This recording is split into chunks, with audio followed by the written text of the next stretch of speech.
జై నిజ గురుభ్యో నమః.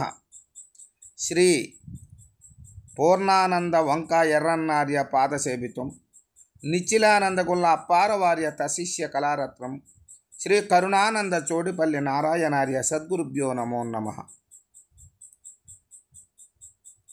ఇప్పుడు శ్రీధరేంద్ర స్వాముల వారిచే విరచితమైనటువంటి వేదాంత సూర్య పరిపూర్ణ బోధ ఈ గ్రంథము నుండి ప్రథమ ప్రకరణము ఇప్పుడు మనము చక్కగా ముచ్చటించుకుంటున్నాము. శ్రీ శ్రీ సద్గురువే నమః. శ్రీ శ్రీ బ్రహ్మానంద గురవే నమః. శ్రీ శ్రీధర స్వామినే నమః. శ్రీ శ్రీధర కృత వేదాంత సూర్య ప్రథమ ప్రకరణము. శ్రీ గణేశాయ నమః. ఓం నమోజీ సద్గురు ఆచార్య. మీరు బ్రహ్మానంద జ్ఞాన సూర్యుడుగా ఉన్నారు అని చెప్తాను నాయన గారు. ఏమంటారు? మీరు జగద్రక్షకులు, అజయ అజన్మ సుఖము యొక్క స్థానములో గలవారు సద్గురురాయ అని అట్లా చెప్పుతూ పరాత్పర నిర్వికల్ప వృక్ష మాయాతీత సర్వసాక్షి సత్వజ్ఞానము గలవారు కర్మాధ్యక్ష, నీవు గూఢార్థము గలవాడువు, 4 వేదాంతముల కందని దూరములో ఉన్నావు నాయన అంటూ మీ యొక్క ప్రకాశ కిరణాలు తారల సమూహముగా అనిపిస్తూ ఉంటుంది. అవి అందుకు రాత్రి చీకటిలో రాత్రులలో దాగి ఉంటాయి. ఎట్లా ఏ జీవుడు అవిద్యాను కమలములోని 9లాగా భ్రమణము చేస్తూ ఎప్పటికీ దానిలో ఇరుకుపోతాడు. ఇందుకు సద్గురువులు మీ యొక్క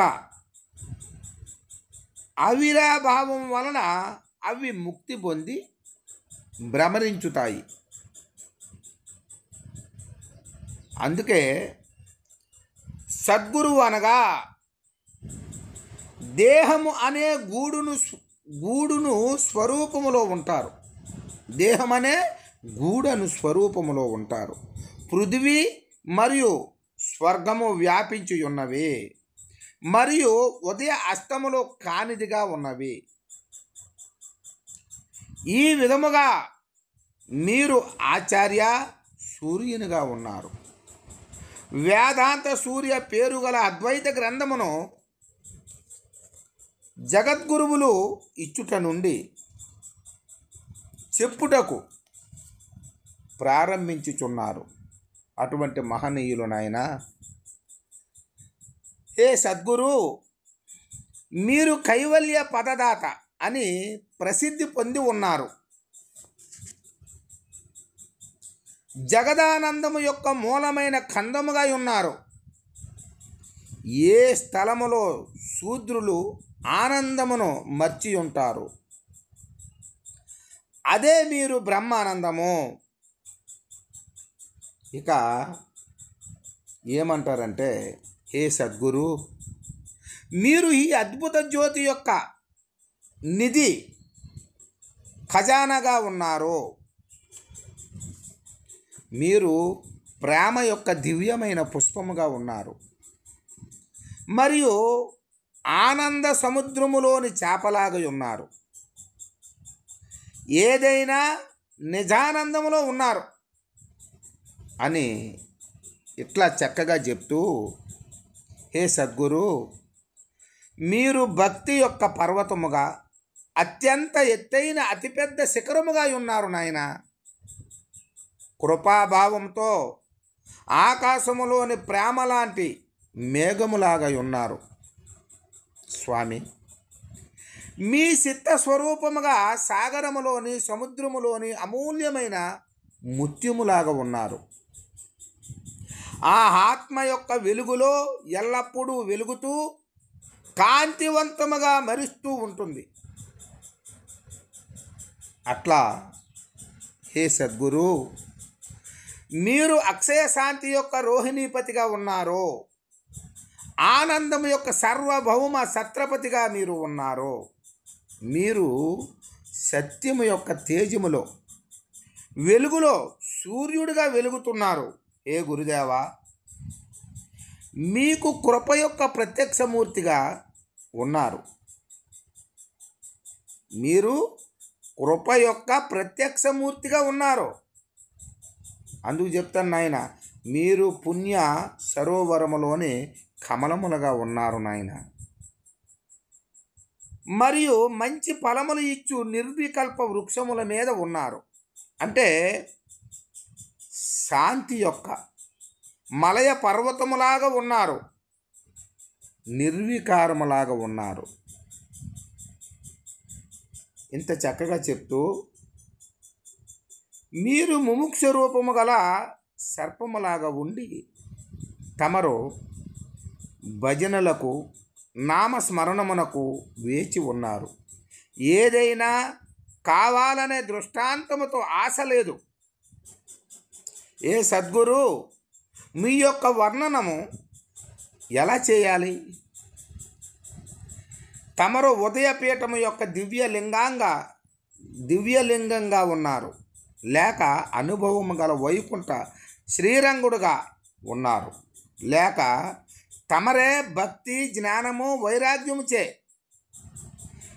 దివ్య ప్రాయాగముగా ఉన్నారు అని చెప్తూ, అట్టి విధంగా ఉన్నటువంటి ఆ యొక్క మహనీయుల యొక్క విధానం చూడండి. భవరోగాల నుండి బయటకు తీసే మీరే వైద్యులు. ఓ సద్గురుదేవా, పరిచయం యొక్క దృష్టాంతము తమరికి ఎలా ఇవ్వాలి? ఇనుమును సువర్ణము పరిశ్రమ చేస్తుంది, తనలాగా ఇనుమును చేయలేదు. కాబట్టి తనలాగా ఇనుము చేయలేదు. మీరు మిమ్మలను స్మరించని వారికి సుఖదాయకమైన ఫలములు ఇస్తారు. అప్పుడు నీవు చింతామణిలాగా ఎలా అవుతావు? కారణము చింతామణి, ఇవన్నీ మీ పైనుండి తిప్పివేశాము.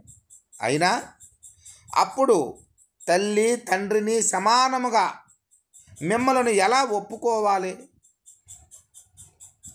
మిమ్మలను ఎలా ఒప్పుకోవాలి అంటే కారణం 84 లక్షల యోనిల నుండి తిరుగుతున్నప్పుడు ప్రత్యేకమైన సమయాలలో వేరువేరుగా తల్లి తండ్రి ఉంటారు. ఇటువంటి అస్థిరమైన జీవునకు నిజమైన తత్వం దొరకదు.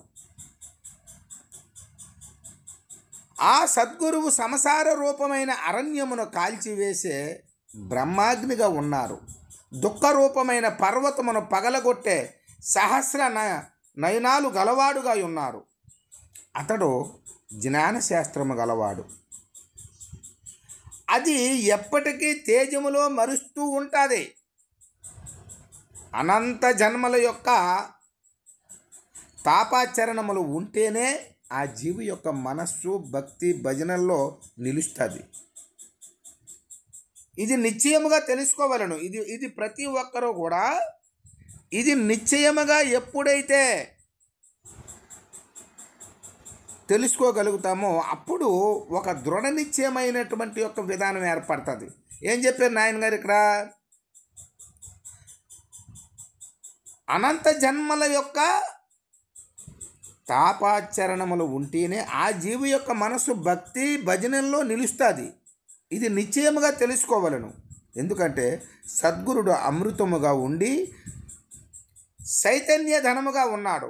4 అవస్థలు జాగ్రత్త, స్వప్న, సుషుప్తి, తూర్యము దాటిన తర్వాత ఏదైతే స్వానందము యొక్క ఇంటిలో ఉంటాడు. చంద్రుడు ఉదయించకపోతే వెలుతురు రావడానికి అవకాశం లేదు. సూర్యుడు ఉదయించకపోతే ప్రకాశకిరణాలు ఎలా ప్రకాశిస్తాయి? నయనాలు అంటే కండ్లు లేకుంటే పదార్థాలు కనిపించవు. కండ్లలో అంజనం వేసుకోకపోతే ఖజీనా అంటే ధనము దొరకదు. తత్వ అంటే మంతనము చేయకపోతే వెన్న వచ్చునా? నీళ్లు లేకపోతే విత్తనములో మెలకెత్తునా? నాలుక లేనిచో శబ్దము ఉచ్చరించగలరా? ప్రాణము లేనిచో శరీరము ఉండునా? ఈ విధముగా ఎప్పుడైనా జరుగునా? అంటే పరిసము లేనిచో ఇనుము సువర్ణము అంటే బంగారము కాదు. లేక వరుడు లేనిచో పండ్లి జరగదు. గాయత్రి జంధ్యము లేనిచో బ్రాహ్మణత్వం పూర్ణం పూర్తిగా కాదు. ఇవి కల్పాంతరములో కూడా సఖ్యము కానివి. ఏ విధముగా అంటే ప్రజలు రాజు యొక్క దయా దాక్షిణ్యము లేక, అదే విధముగా అపరోక్ష జ్ఞానము మరియు ఆ జ్ఞానము యొక్క పరిపాకం అంటే ఈ వేదాంత సూర్య గ్రంథము. జై సద్గురునాథ మహారాజుకి, శ్రీధర స్వాముల వారికి, శ్రీ శివరామ దీక్షిత స్వాముల వారికి. తదుపరి 26వ దీని నుండి మనం రేపు 2వ పార్ట్లో మళ్ళీ రేపు చక్కగా ముచ్చటించుకుందాము. జై గురుదేవ.